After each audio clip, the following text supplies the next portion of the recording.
Halo, kembali lagi bersama saya Timothy dari Building Professional Counselor. Kali ini kita akan bahas tentang konseling. Bahaya cerita ke teman, mau curhat berujung jahat. Gimana nih? Nah, ada banyak case-nya, ada banyak case dan contoh. Ini saya dapatkan dari teman-teman di grup konseling ataupun studi kasus yang terjadi. Yang pertama, diajak kompetisi. Tadinya kita curhat, terus kemudian malah diajak kompetisi. Maksudnya dibandingkan dengan masalah hidupnya yang lampau, dan malah dia mengatakan bahwa masalahnya lebih berat, walaupun tidak secara langsung tapi memberikan kesan. Jadi ada teman, tadinya kita mungkin percaya mau ngomong sama dia, terus kemudian malah diajak kompetisi. Terus kita cerita case yang lainnya lagi, dia cerita case yang mungkin pernah terjadi di masa lampau atau mungkin sekarang sedang dialamin dan lebih berat. Intinya nggak mau kalah dengan masalah yang kita hadapi. Agak lucu, tapi memang ya ini terjadi. Kemudian tadinya kita mau curhat nih, malah dicurhatin balik dan malah diberi beban lebih untuk mendengar, bahkan ditanya solusinya. Kita diminta berpikir untuk memberikan alternatif solusi. Malah dicurhatin balik. Ada nggak? Banyak. Orang ini kadang-kadang nggak. Kadang mungkin ini karena kita salah pilih orang ya. Kita pikir orang ini mungkin teman, kelihatannya baik, diem, tapi sebenarnya pada saat kita terbuka dia juga mau membuka diri gitu. Sama teman ya berujungnya kadang-kadang seperti ini gitu. Kemudian nggak divalidasi, malah dinasehatin nggak boleh gini dan gitu. Jadi perasaan kita malah diabaikan perasaannya kita, tapi malah dinasehatin nggak boleh gini dan gitu. Misalnya ini terjadi pada rekan saya, dia kebetulan berpikir ngobrol sama teman yang, ini contoh ya, ngobrol sama teman yang dia anggap religius itu penting.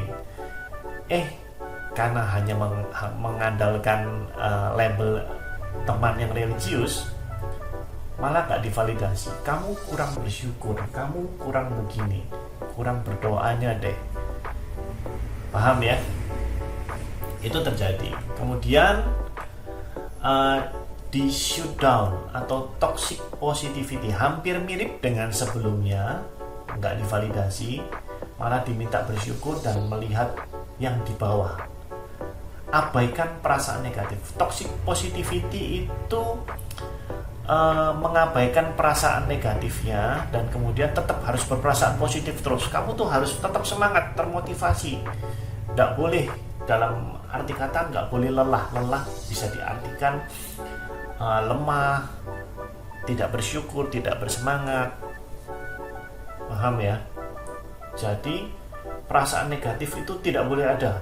Ingat ya, kamu harus positif terus, bersyukur. Lihat itu, keadaanmu, atau berpikirlah untuk menyenangkan orang tuamu.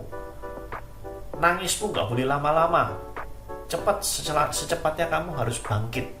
Nah, itulah toxic positivity, istilah yang muncul lebih kurang 3-4 tahun belakangan ini. Berikutnya, dianggap lemah atau drama, dianggap lemah mental dan mainnya kurang jauh. Kamu ini lemah ya mentalnya ya. Kamu ini kurang jauh mainnya. Kamu kurang tough, kurang tangguh. Kamu terlalu manja. Malah dihakimin. Tadinya kita mau curhat, malah dihakimin, tidak diterima. Malah dianggap terlalu banyak nonton drama juga mungkin. Lebay, bahasanya kurang lebih seperti itu. Nah, inilah hal-hal yang sering terjadi pada saat Anda curhat dengan teman. Ya, nggak ada yang salah jika Anda mau mencobanya. Coba pilihlah teman yang baik.